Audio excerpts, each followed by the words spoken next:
Janine is a local from our community, and she has a bit of a story about her journey with this in the Warnambool community. Hi, I haven't prepared a planned speech, and I never do. I don't roll like that. I've had to listen to some of the ladies who've spoken prior to me from the time I arrived to now, and I'm inspired. I hope that you all are too, because we all have something in great deep common, and that is one, that we're all human, and secondly, that we're all spirit. And I was just sharing to another lady there, who's also a local now, as she's currently stuck here. We're all becoming forced Victorian locals lately, when borders shut down. She was just reminding me of how some of us have met people that we had nothing in common with under the normal social constructs, but lately we're meeting people who've been like family all our life. And some of us have lost our families. And I'd like to share a little bit about my experience. I'm a single mum with 6 children. They range from 2, this is the little one here, to 17. And they've been through a lot of struggles in the last 2 years, like even all of us have as adults. It's changed their playgroup, their kinder, their primary school and high school attendance. It's changed their social groups. It's changed their communities, their interactions. Many haven't been able to go to the cinema if they didn't want to get vaxxed. All of my children have seen their teenage social friends get vaccinated, one by one by one, in the last 3 months. They've seen adverse reactions in them. My own 19-year-old niece has been double vaccinated, and she had a stroke within 24 hours and became paralysed down the left-hand side of her body, was in Geelong Hospital for quite a long time. Once she recovered after teaching herself to walk again with her parents, she now has a hole in her knee from surgery that won't heal up. So her immune system's been compromised permanently. And that's just one experience that my children have experienced, observing that this is maybe something they don't need to be a part of. And I really want to impress upon you all that we all have children or are children ourselves, and we can really relate to the idea and the need, as the lady before me, Kaz, was speaking about, the importance that we stand up and defend our children, our friends' children, our community's children, and also ourselves, each other as brothers and sisters. Most of us have, unless you're an only child, I certainly wasn't, but we have community within us. And we must choose to stand up and fight in whatever way that looks like. And for want of a better word, I don't usually use the word fight, but I have had major arguments with my children, my 17-year-old, my 15-year-old, and my 13-year-old. And I have stood my ground and said to them, I love you too much to say it's okay if you want to just try something trendy like getting vaccinated.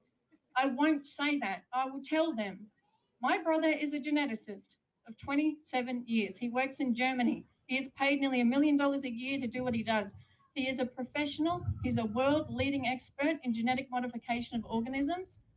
He pretty much meddles with your food, and he makes your pigs and your chickens and your beef, make them bigger, their udders are bigger, their breasts and the chickens are bigger, and his job is to make your food grow faster genetically so that you can eat it quicker, so the companies can make more money off us consuming it.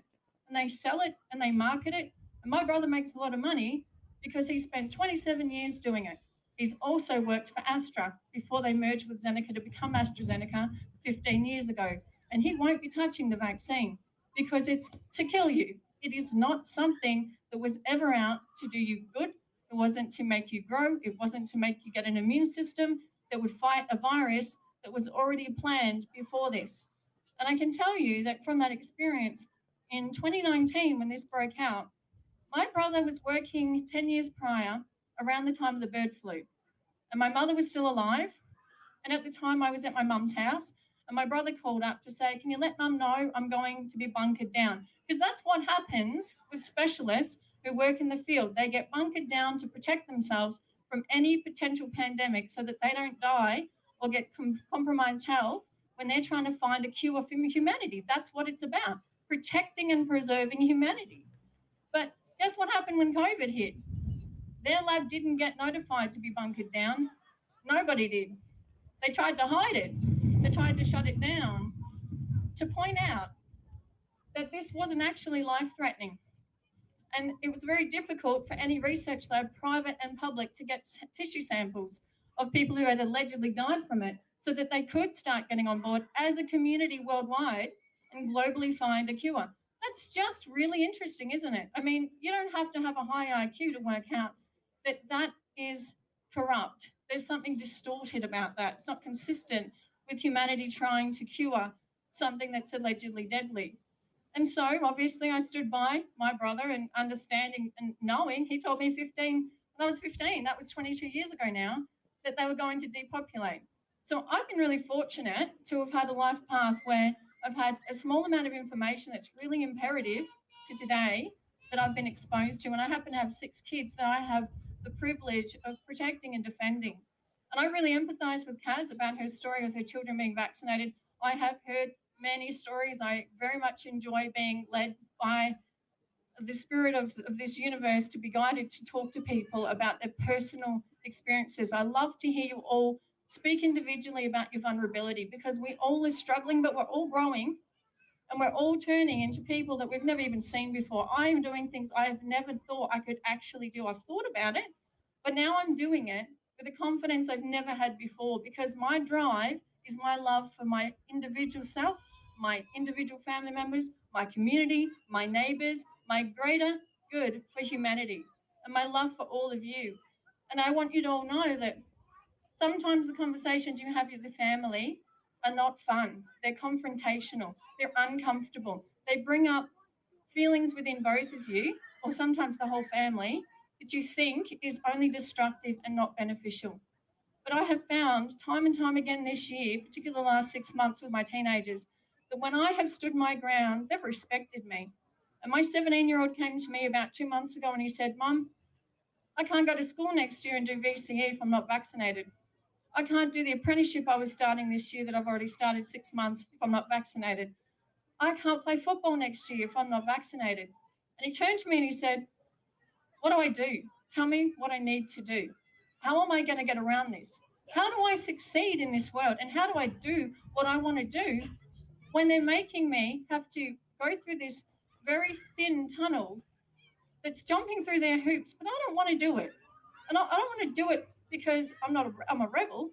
I don't want to do it because it doesn't feel right. It's not good for me."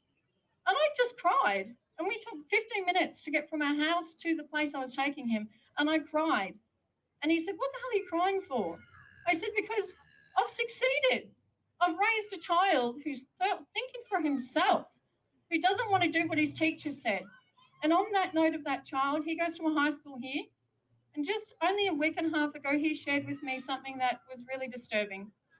The high school, the career path and his coordinator had liaised and arranged for him to be taken in school hours to the vaccination centre to be vaccinated, because they wanted to help him get a career, because he realised that he wasn't vaccinated and they understood that, and they wanted to help him progress in the education system.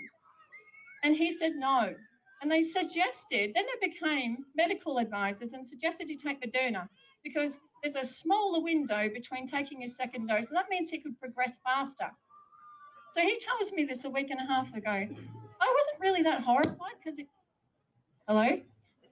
it didn't surprise me because of what we're seeing in the world. It didn't surprise me.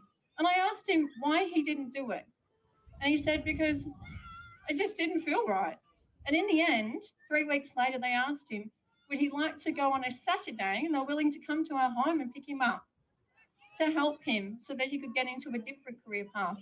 And so he could finish graduating year 10 and attend the Geelong Fun Day that they'd arranged, that he could only attend if he was double vaccinated. This time he told them to F off.